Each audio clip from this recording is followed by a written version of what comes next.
ഓം ശ്രീ ഗണേശായ നമ. ഓം ശ്രീ ഗണേശ ശാരദാ ഗുരുഭ്യോ നമ.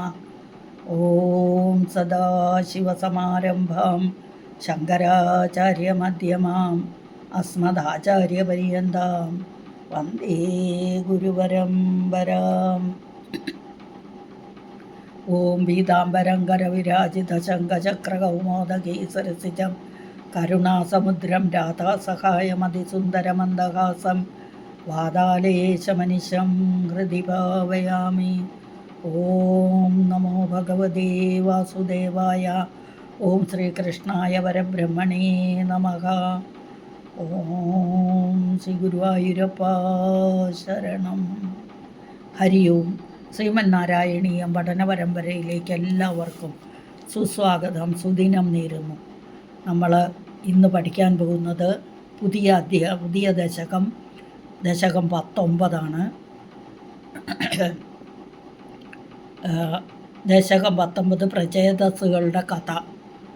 ആദ്യം നമുക്ക് നോക്കാം. അഥ ശ്രീമന്നാരായണീയെ ദശകം 19 പ്രചേതസ്സുകളുടെ കഥ. ഓം ഹരിശ്രീ ഗണപതയേ നമ. അവിഘ്നമസ്തു. ആദ്യം ശ്ലോകം വായിച്ച് അർത്ഥം പറയാം. ഓരോ ശ്ലോകം എടുത്തിട്ട് വായിച്ചിട്ട് അതിൻ്റെ അർത്ഥം പറഞ്ഞു പോകാം.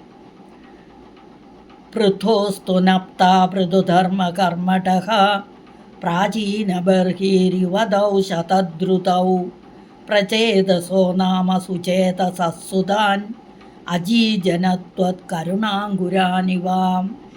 ഇവിടെ പ്രചേതസ്, പ്രകർഷേണ ചേതസ്, അതാണ് പ്രചേതസ്. പ്രചേതഃ, പ്രചേതസ്.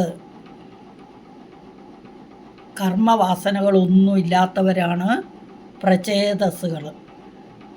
ആ പ്രചേതസ്സുകളുടെ കഥയാണ് നമ്മൾ പഠിച്ചുകൊണ്ടിരിക്കുന്നത്. അതായത് 10 പേര് പൃഥുവിൻ്റെ പൗത്രൻ്റെ പുത്രനായ പ്രചേതസ്സും പ്രചേതസ് എന്ന് പറഞ്ഞാൽ ശതദ്രുതി എന്ന ഭാര്യയിൽ പ്രചേതസ് എന്ന സുചേതസ്, അങ്ങനെ 10 പേരുണ്ടായി ജനിപ്പിച്ചു എന്നാണ് പറയുന്നത്. പൃഥോഹോ തു, അതാണ് ആദ്യത്തെ. പൃഥോസ്തു, പൃഥോഹോ തു, പൃഥോസ്തു നപ്ത. നപ്ത എന്ന് പറഞ്ഞാൽ മകൻ്റെ മകൻ, പുത്രൻ്റെ മകൻ്റെ മകൻ, പൗത്രൻ്റെ മകൻ എന്നർത്ഥം.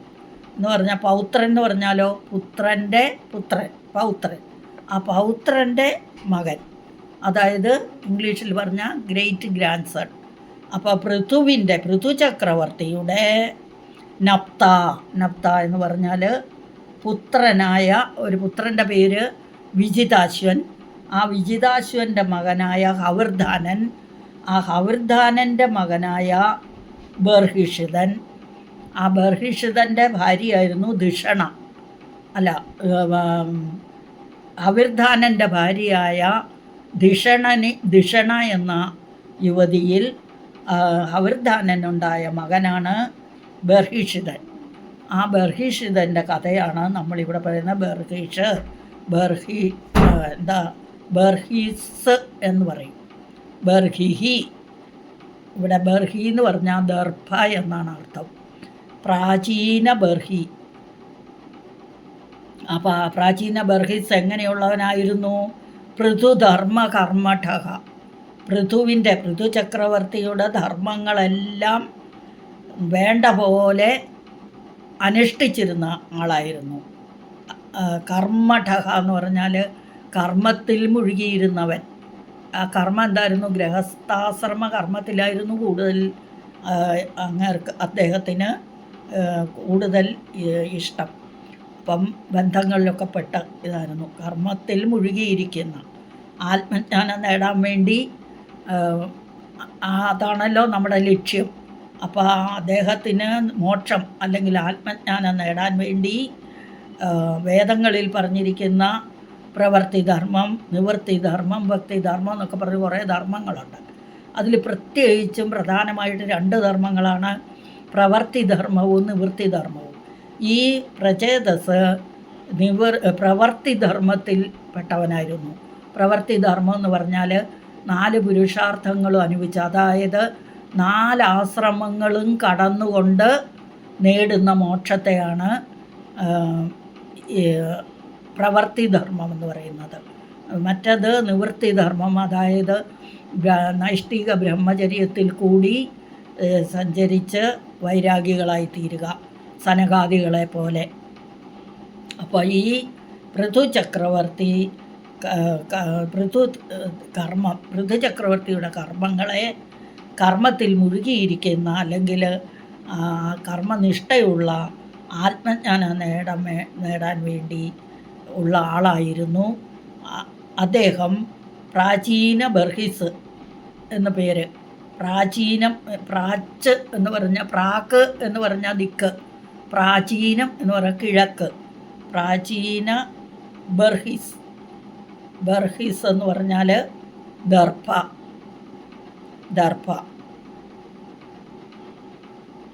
യുവതൗ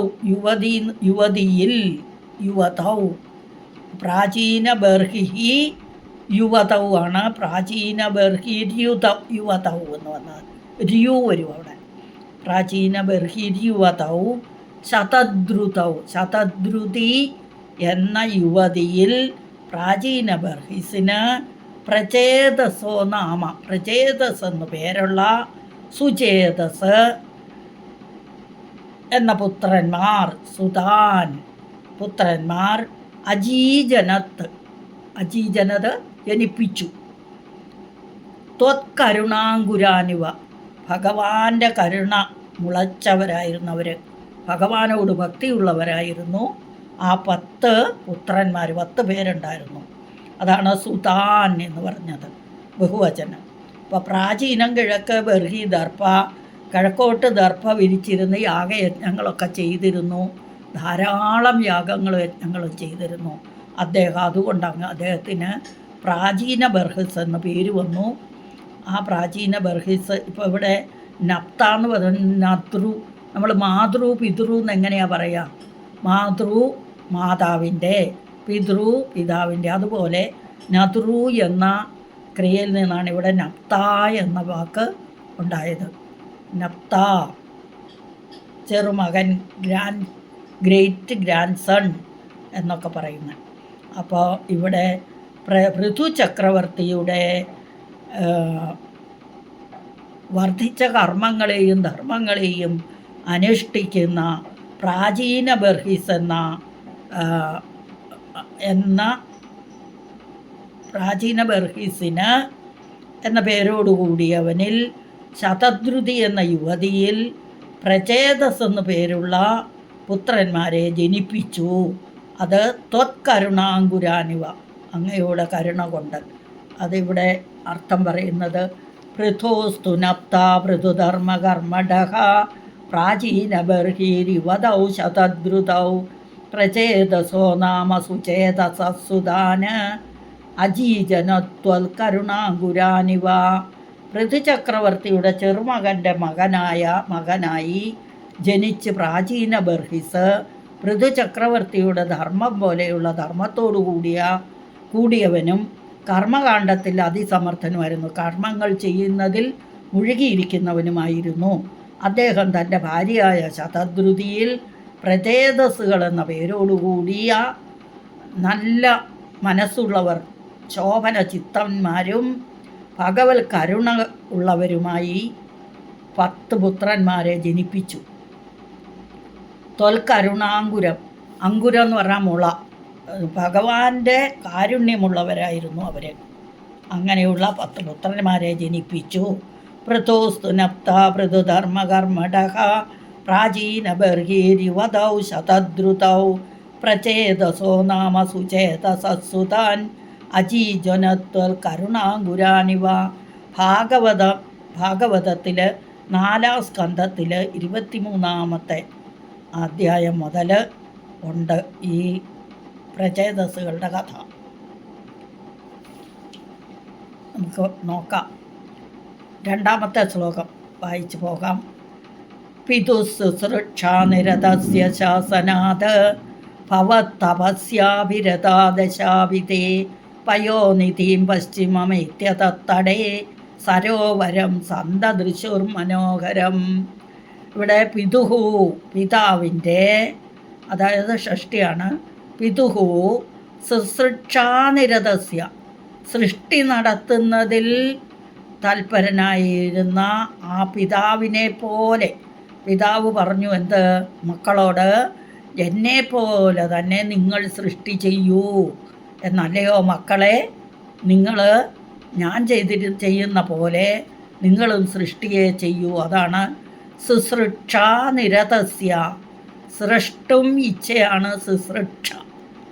സൃഷ്ടിക്കാൻ ഇച്ഛയോടുകൂടിയവർ ശുശ്രൂഷകൾ. അപ്പം ശുശ്രൂഷാനിരതസ്യ സൃഷ്ടിയെ നടത്താനായി പിതാവിൻ്റെ ശാസനയാൽ ശാസിച്ചു, പിതാവ് ഉപദേശിച്ചു, നിങ്ങളും അല്ലയോ മക്കളെ, നിങ്ങളും എന്നെ പോലെ സൃഷ്ടി ചെയ്യൂ, സൃഷ്ടിയെ നടത്തൂ എന്ന്. അപ്പം മക്കൾ എന്തു പറഞ്ഞു? ഞങ്ങൾ ഭഗവാന്റെ കാരുണ്യം നേടിയതിന് ശേഷം, ഭഗവാനെ തപസ് ചെയ്തതിന് ശേഷം വന്നിട്ട് സൃഷ്ടി നടത്താമെന്ന് പറഞ്ഞ് അവരെങ്ങോട്ട് പോയി? ഭവതപസ്യാഭിരത.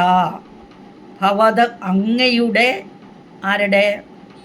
ഭഗവാന്റെ തപസ്യ അഭിരത, തപസ്സിൽ തൽപരരായിട്ട്, ദശാവി തേ ദശാവി, തേ എന്ന് പറഞ്ഞാൽ അവർ, ദശാവി 10 പേര്, അവർ 10 പേരും പയോനിധിം പശ്ചിമമേത്യ, പശ്ചിമം പടിഞ്ഞാറ്, പ്രാചീനം കിഴക്ക്. അപ്പോൾ പശ്ചിമമേത്യ പടിഞ്ഞാറ് പയോനിധിമേത്യ, പയോനിധി സമുദ്രതീരത്ത്, ആ പടിഞ്ഞാറെ സമുദ്രതീരത്ത് ഏത്യ വന്നിട്ട്, ചെന്നിട്ട്, എത്തിയിട്ട്, പ്രാപിച്ചിട്ട് എന്നൊക്കെ അർത്ഥം. ആ പടിഞ്ഞാറെ സമുദ്രതീരത്ത് ചെന്ന് തടേ എന്ന് പറഞ്ഞാൽ അതിനടുത്ത്, സരോവരം സന്തദൃശുർ മനോഹരം, മനോഹരമായ സരോവരം സന്തദൃശുഹു, അതായത് സന്ദർശിച്ചു, ദർശിച്ചു എന്നൊക്കെ അർത്ഥം. സന്തദൃശ മനോഹരമായ സരോവരം കണ്ടു, അല്ലെങ്കിൽ സന്ദർശിച്ചു. സരോവരം എന്ന് പറഞ്ഞാൽ ജലാശയം, സരസ്, ഒരു സരസ് കണ്ടു എന്നർത്ഥം.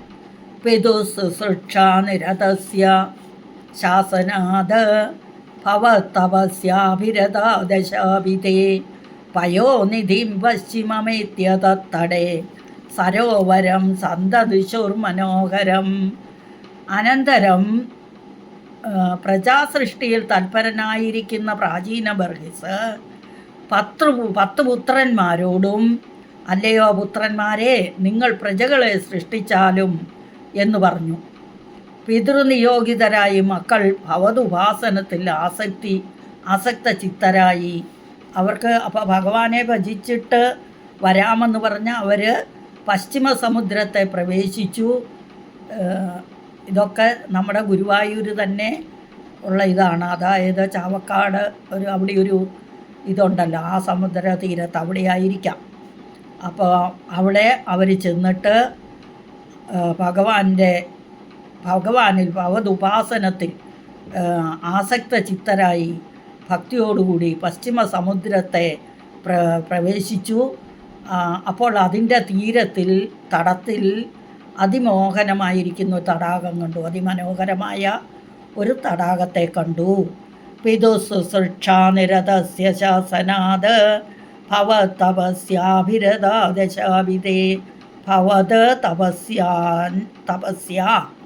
അങ്ങയുടെ തപസ്സിൽ അഭിരത തൽപരരായിട്ട്, അഭിരത എന്ന് പറഞ്ഞാൽ തൽപരരായിട്ട്, തേ ദശാഭി അവർ 10 പേരും പയോനിധിയും പശ്ചിമം പയോനിധിയും എത്തിയ പടിഞ്ഞാറെ സമുദ്രതീരത്ത് ചെന്നിട്ട് തത്തടേ അവിടെ മനോഹരം സരോവരം സന്തദൃശു, മനോഹരമായ ഒരു സരോവരത്തെ സന്ദർശിച്ചു. നന്നായി കണ്ടു എന്നർത്ഥം. ജലാശയം, ഒരു സരസ് കണ്ടു. അടുത്ത ശ്ലോകം. തഥാ ഭവതീർത്ഥമിദം സമാഗതോ ഭവോ ഭവത്സേവകദർശനാവൃതഃ പ്രകാശമാസാദ്യ പുരപ്രചേതസാം ഉപാദിശത് ഭക്തതമസ്തവസ്തവം. ഇത് ഗുരുവായൂർ തന്നെ നടന്നതാണ്. ഇന്നത്തെ തീർത്ഥക്കുളത്തിലാണ് ഈ പ്രചേതസ്സുകൾ 10 പേരും തപസ് ചെയ്തത്. ഇനി ഈ ശ്ലോകത്തിൽ ആരാണ് അവർക്ക് തപസ് ചെയ്യാൻ ഇത് ഉപദേശം കൊടുത്തതെന്ന്. തഥാ, അപ്പോൾ അവർ ആ പടിഞ്ഞാറൻ സമുദ്രതീരത്ത് ചെന്നപ്പോൾ, തഥാ ഭവതീർത്ഥമിതം, ഭവൻ്റെ തീർത്ഥം, ഭവ ഇതെന്ന് പറഞ്ഞാൽ ഭവൻ എന്ന് പറഞ്ഞാൽ മഹാദേവൻ, മഹാദേവൻ്റെ തീർത്ഥത്തിൽ, രുദ്രതീർത്ഥം എന്നർത്ഥം. ഇന്നത്തെ തീർത്ഥക്കുളം അതാണ് രുദ്രതീർത്ഥം. അത് അന്ന് അവിടെ മഹാദേവനായിരുന്നു. ആ തീർത്ഥത്തിൽ, ഈ തീർത്ഥത്തിൽ, രുദ്രതീർത്ഥത്തിൽ എന്നർത്ഥം. സമാഗതോ, ആഗതം, സമ്യക്കായി ആഗതനായി. ആര്? ഭവൻ, ഭവഹ, ഭവൻ എന്ന് പറഞ്ഞാൽ ശിവൻ, മഹാദേവൻ. ഭവത് സേവക ദർശനാവൃതഃ, അങ്ങയുടെ സേവകന്മാരെ ദർശിക്കാനായിക്കൊണ്ട് ആദരവോടുകൂടി, അതായത് പ്രചേതസ്സുകളെ കാണാനായിട്ടുള്ള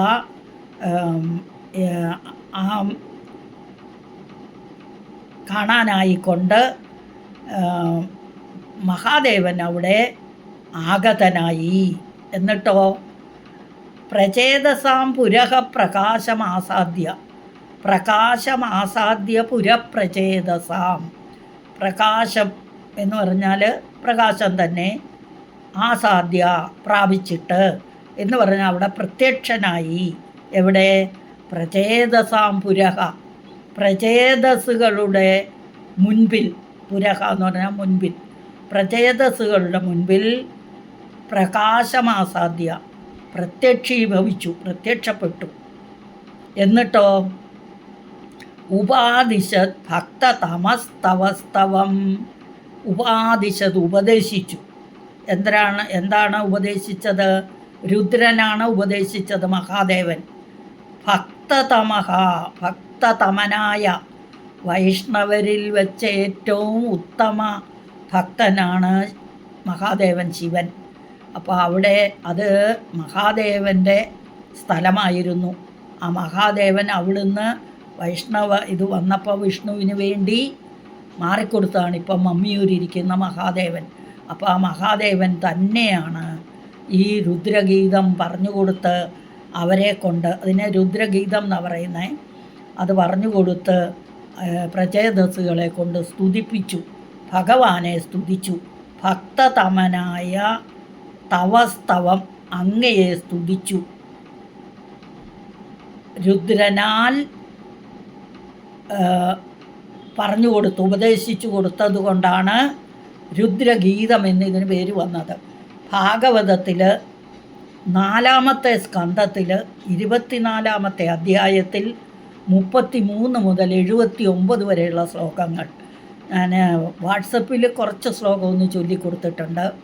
അതായത് രുദ്രഗീതം എന്ന ആ സ്തുതി നമ്മൾ ഗുരുവായൂർ എപ്പോഴെങ്കിലും പോകുമ്പോൾ അത് എഴുതിയെടുത്ത് കൊണ്ടുപോയി അവിടെ ഇരുന്ന് ഒരു പ്രാവശ്യമെങ്കിലും വായിക്കണം. മഹാദേവൻ പ്രചേതസ്സുകൾക്ക് ഉപദേശിച്ചു കൊടുത്ത ഗീതമാണത്.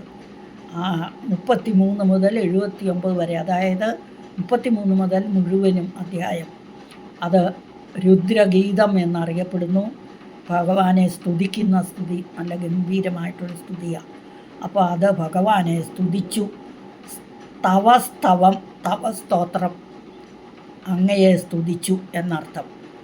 തഥാ ഭവതീർത്ഥമിദം സമാഗതോ ഭവോ ഭവത്സേവകദർശനാവൃതഃ പ്രകാശമാസാദ്യ പുരപ്രചേതസാം ഉപാദിശത് ഭക്തതമസ്തവസ്തവം.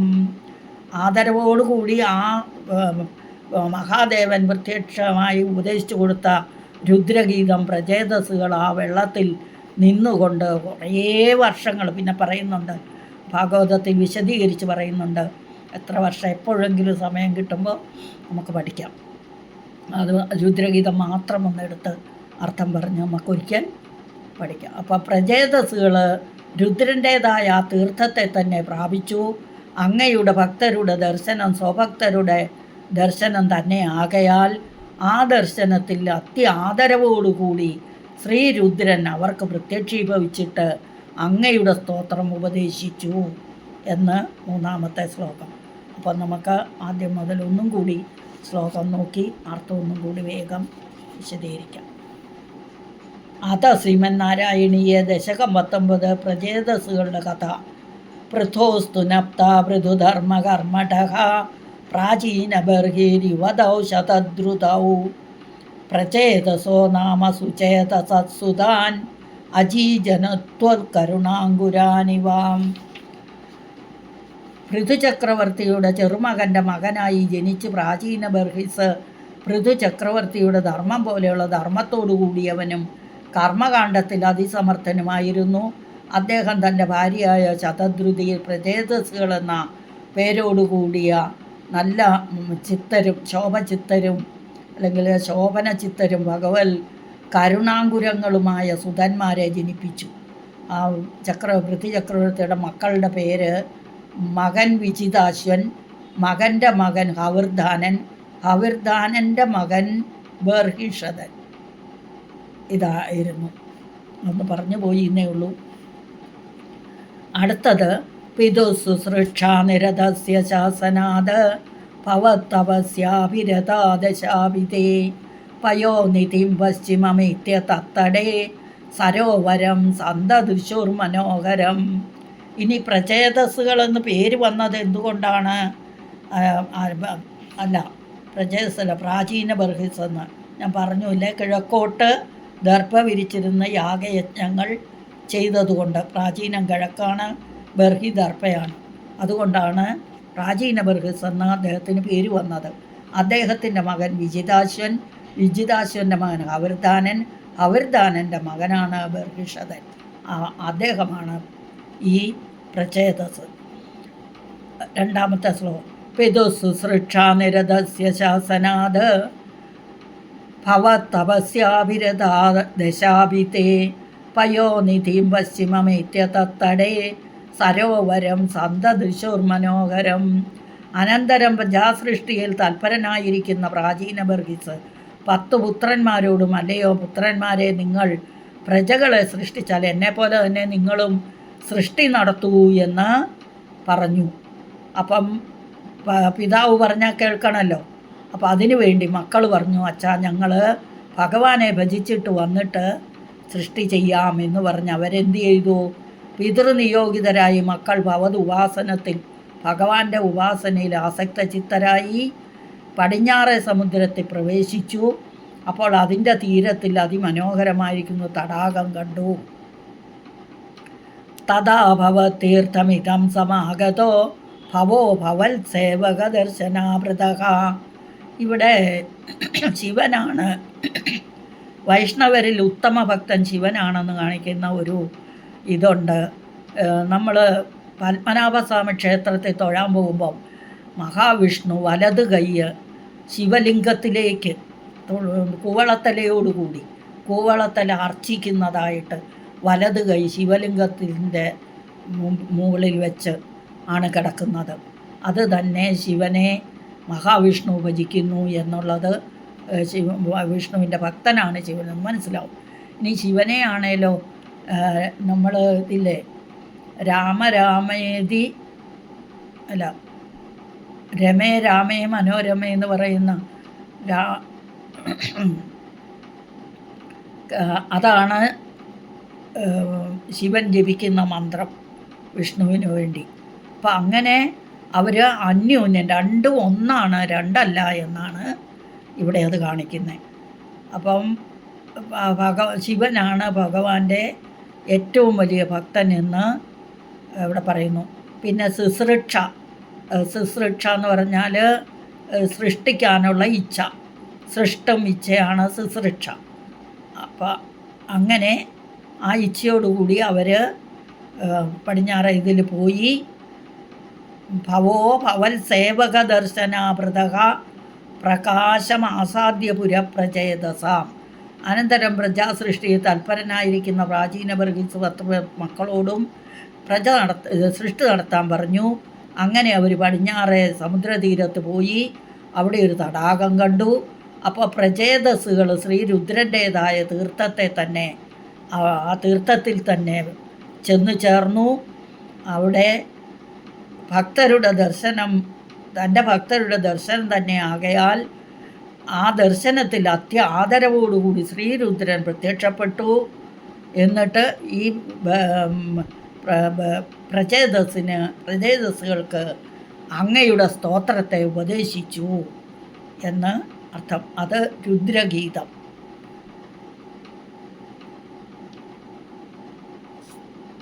ഒന്നും കൂടി 3 ശ്ലോകവും ചൊല്ലാം. പൃഥോസ്തു നപ്ത പൃഥുധർമ്മകർമ്മടഃ പ്രാചീനബർഹീര്യുവതൗ ശതദ്രുതൗ പ്രചേതസോ നാമ സുചേതസസുതാൻ അജീജനത്വൽ കരുണാങ്കുരാനിവ. അജീജനത എന്ന് പറഞ്ഞാൽ ജനിപ്പിച്ചു എന്നർത്ഥം. പിതുസുസൃക്ഷാനിരതസ്യ ശാസനാത് ഭവത്തപസ്യാവിരതാദശാഭിതേ പയോനിധിം പശ്ചിമമേത്യ തത്തടേ സരോവരം സന്തദൃശൂർമനോഹരം. ചില പുസ്തകങ്ങളിൽ സന്തഭൃശൂർ എന്നുണ്ടായിരിക്കും. അത് ഭയല്ല, ധ്രുവാണ്. ദൃശൂർ ദർശിച്ചു എന്നാണ്. തഥാ ഭവത്തീർത്ഥമിതം സമാഗതോ ഭവോ ഭവൽ സേവക ദർശനാഭൃതഃ പ്രകാശമാസാദ്യ പുരപ്രചേതസാം ഉപാദിശത് ഭക്തതമസ്തവസ്തവം. ഇതോടുകൂടി നമ്മുടെ ഇന്നത്തെ ക്ലാസ് കഴിഞ്ഞു. അടുത്ത ക്ലാസ്സിൽ ബാക്കി വരുന്നതുവരെ ഹരി ഓം നാരായണ സകലം ശ്രീ കൃഷ്ണാർപ്പണമസ്തു. കായേന വാചാ മനസേന്ദ്രിയർവാ ബുദ്ധ്യാത്മനാ വാ പ്രകൃതേ സ്വഭാവാത് കരോമി യദ്യത് സകലം പരസ്മൈ നാരായണായേതി സമർപ്പയാമി.